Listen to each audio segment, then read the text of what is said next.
Let us be honest, my brothers, my sisters in Islam. You will never be better than the Prophet of Allah subhanahu wa ta'ala, Musa alayhi salam. And you will never invite non-Muslims worse than Pharaoh. True or false, right? That same man, Allah subhanahu wa ta'ala, when he sent Musa and Harun to invite him to Islam, he said what? فَقُولَا لَهُ قَوْلًا لَيِّنًا لَعَلَّهُ يَتَذَكَّرُ أَوْ يَخْشَى. Go and tell him a mild word, a nice lenient speech, a gentle word that might bring him to guidance, that might make him fear Allah subhanahu wa ta'ala.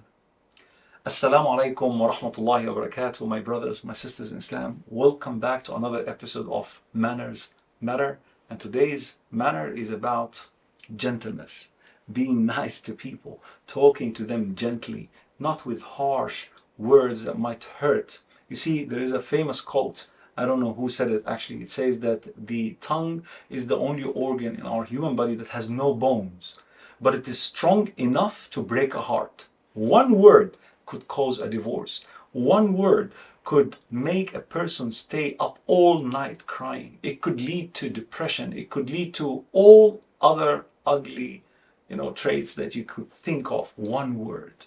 That's why, subhanallah al-azim, there is a narration where the Prophet Muhammad sallallahu alaihi wasallam mentioned that every morning the entire body limbs make a plea addressing the tongue. Can you imagine? All your organs talk to your tongue every single morning, saying what? اتق الله فينا. Fear Allah concerning us. Fear Allah. Why? Because if you are straight, we will be straight. And if you are crooked, we will be crooked. The tongue can destroy a nation, can wage a war, and also can bring love and respect amongst each other. A nice word, a gentle word can create a whole different atmosphere. It can bring guidance to people and so on and so forth. Gentleness. The Prophet sallallahu alaihi wasallam said, من أعطي حظه من الرفق فقد أعطي حظه من الخير. Whosoever has been granted or gifted his share of gentleness, he has been given his share of goodness. Allahu Akbar. And the opposite is also mentioned in the same narration. وَمَنْ حُرِمَ حَظَّهُ مِنَ الرِّفْقِ فَقَدْ حُرِمَ حَظَّهُ مِنَ الْخَيْرِ. And whosoever was denied his share of gentleness has been denied his share of goodness. Look at the connection.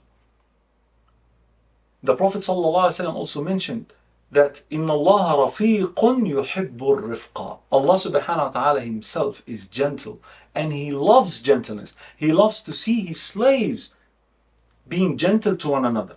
And in another beautiful narration, and I hope that you are taking notes bi'idhnillah to remember those narrations and to remind your children with, أَلَا أُخْبِرُكُمْ بِمَنْ يَحْرُمْ عَلَى النَّارِ أَوْ بِمَنْ تَحْرُمْ عَلَيْهِ النَّارِ. Shall I inform you about the person who hellfire has become haram for him, meaning Allah will never allow hellfire to touch him.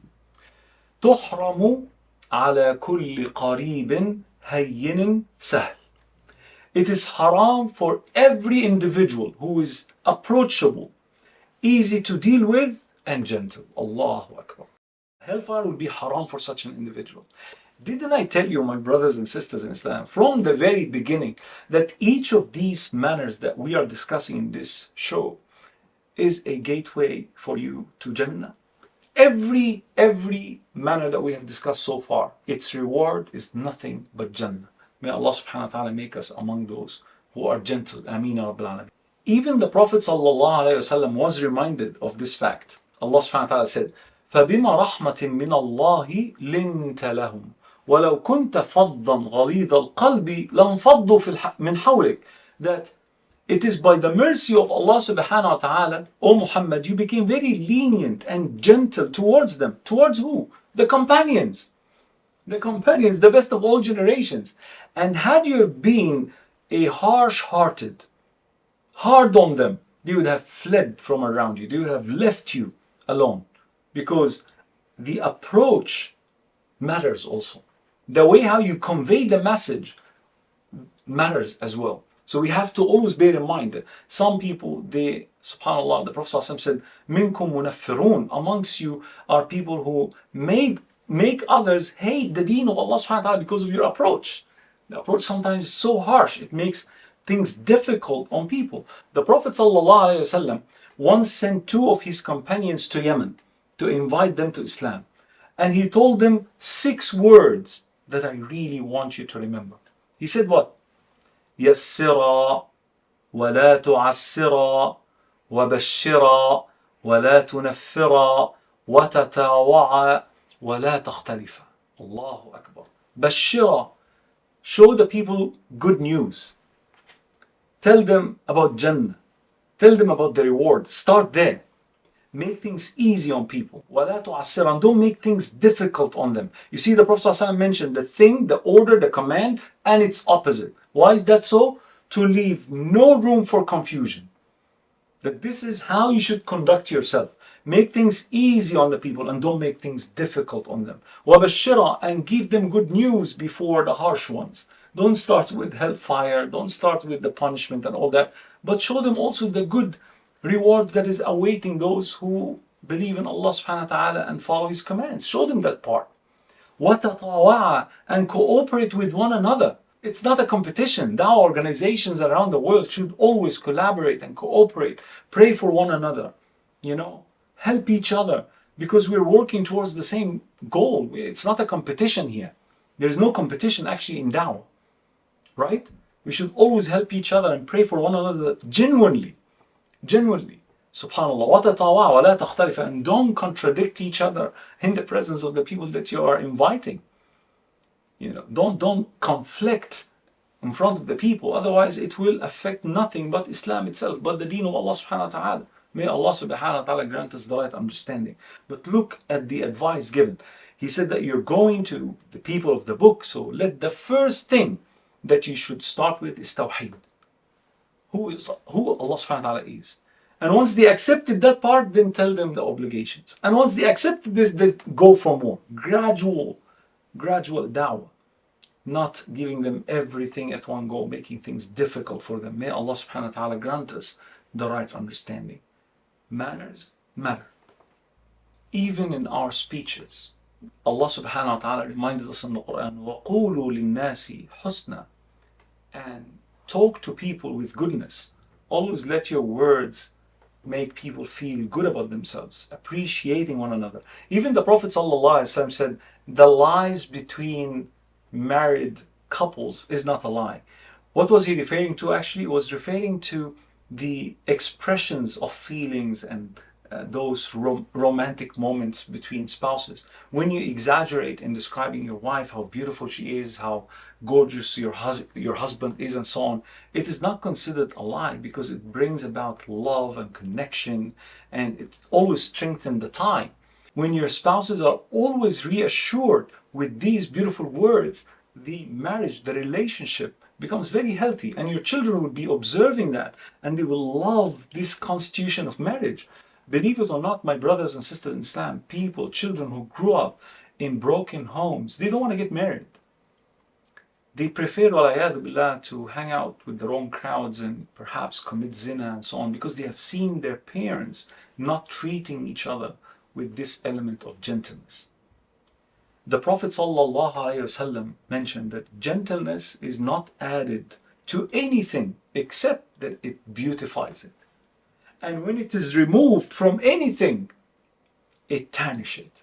Subhanallah, gentleness. It is required in almost every aspect of our existence. Even towards animals, subhanallah. How merciful the Prophet ﷺ was to the creation of Allah subhanahu wa ta'ala. That's why he was sent as a mercy to mankind. Look at the way how even slaughtering animals for consumption, for meat consumption. Look the restrictions of making the animal die painlessly. To sharpen the knife to an extent that even if it passes over your finger, you won't feel the pain. To take the animal away from other animals. The Prophet ﷺ said, will you kill them twice? Look at the mercy that the Prophet ﷺ had even for animals. I love the quote of one of the scholars when he reflected over the ayah that we recited earlier about Musa and Fir'aun. He says, Subhanallah, glory be to Allah subhanahu wa ta'ala. If Allah subhanahu wa ta'ala was so merciful and so gentle to a person who said, Ana rabbukumul a'la. He said, I am the Lord, I am your Lord the Most High. How much more Allah subhanahu wa ta'ala will show mercy, forgiveness and gentleness to a person who prostrate down and put his forehead on the ground, glorifying Allah subhanahu wa ta'ala the Most High. Allahu Akbar. Look at this. To an arrogant person who claimed to be the Lord of the worlds, Allah subhanahu wa ta'ala told Musa and Harun to talk to him gently. How about you and I? Muslim brothers and sisters, they can't stand each other anymore in some situations, unfortunately. May Allah subhanahu wa ta'ala bring this element back into our hearts. Even to those brothers and sisters who are in the dawah scene, Allah subhanahu wa ta'ala is telling you, "Ud'u ila sabili rabbika bil hikmati wal maw'idati al hasana wajadilhum billati hiya ahsan." Call to the way of your Lord with wisdom and beautiful preaching, the best of all speeches. Not just wisdom. You see, the combination, the pillars of da'wah is in this ayah. وَجَادِلْهُمْ, and you may argue with them in ways that are best, in your best mannerism and most gracious. This is the way how you conduct yourself when you convey the message of Allah subhanahu wa ta'ala to people. Otherwise, if you came across very aggressive, they might hate the deen of Allah subhanahu wa ta'ala. Forget about yourself. They might hate the deen of Allah. He will associate your behavior with the deen. That's the danger. And that's why as soon as you walk down the streets and people recognize you as Muslims, you have to be on your best behavior. Because your behavior on its own is a message that this is Islam. Allahu Akbar. My brothers and sisters in Islam, final point is earning the dua of the Prophet ﷺ. Allahumma man rafaqa bi ummati farfuq bih. Oh Allah, oh Allah, those who show gentleness to my ummah, show them gentleness on the day of judgment. And those who make things difficult on my ummah, show them the same on the day of judgment. May Allah subhanahu wa ta'ala grant us gentleness in our hearts, and may Allah subhanahu wa ta'ala enable us to deal with one another with this beautiful manner. Ameen, ameen, ameen. Jazakumullahu khairan. Assalamu alaikum wa rahmatullahi wa barakatuh.